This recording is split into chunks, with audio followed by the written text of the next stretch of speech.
And when we start talking about the New World Order, we are not talking about these people at all. We're talking about these Khazar warriors that only pretended to embrace Judaism. And so today, we find that about 92% of the people who claim to be Jews really aren't. They don't have a drop of Semitic blood in their veins.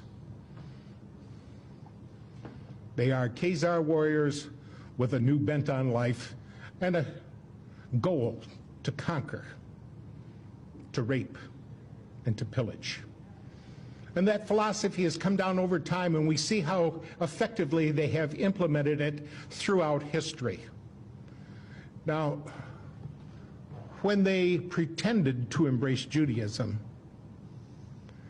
they drew upon the real Jews for some education, and they used the Hebrew alphabet as phonics to codify their Khazar language. And so now we look at that language called Yiddish or Jiddish and find that it is not Hebrew. It only appears to be.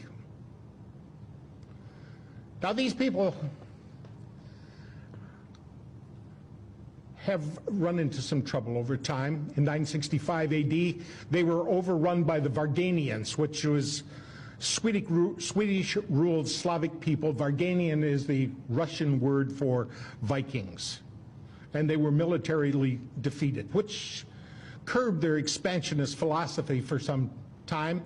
And then in 1140, they were literally overrun by the Mongols for Kublai Khan and Genghis Khan. And they were driven down into Eastern Europe. Their monarch, the king, or Chagan as he was called, fled to Spain and Portugal.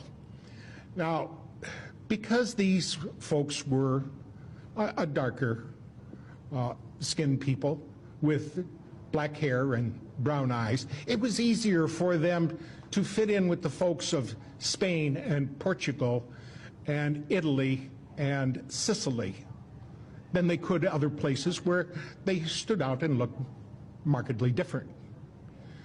And they took a great deal of control, especially in Spain and Portugal, so much so that they were discovered in conspiracy, because they worked together to get themselves, one of them, into a position of authority where that person can work in tandem with others to get more of their people in authority and positions of power, and working it up to where they're running the show and milking everybody else.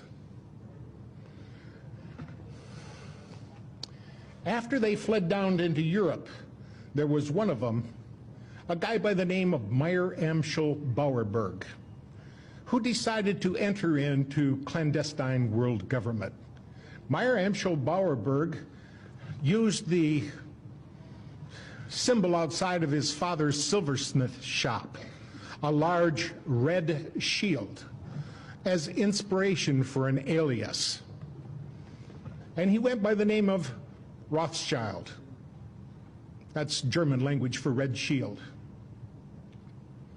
Now, Rothschild was born in 1743, and when he was in his late 20s, he formulated a financial enterprise with 12 other entrepreneurs with the dedication, with the interest and the intent of conquering everybody and everything. They were going to do it with fractional reserve banking, and that turned out to be a very successful tool. We found out about fractional reserve banking at the Bank of Amsterdam in 1610 when, like all fiat money inflations, it came to a roaring bust. And they learned from that and wanted to implement it wherever they could so that they could be the ones that profited from, benefited from that enterprise.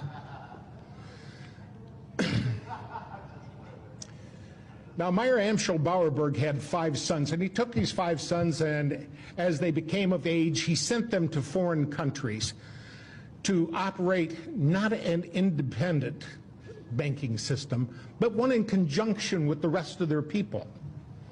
A system whereby Nathan, who went to London and soon proved himself to be shrewd. There was one named Coleman who passed himself off as Carl, and I think he went to Amsterdam. Jacob called himself James in Paris. And we find that throughout the world, in 5 big locations, they had banking institutions that had a very clever idea. And if these people weren't so evil, it would have been easier to admire what they did. But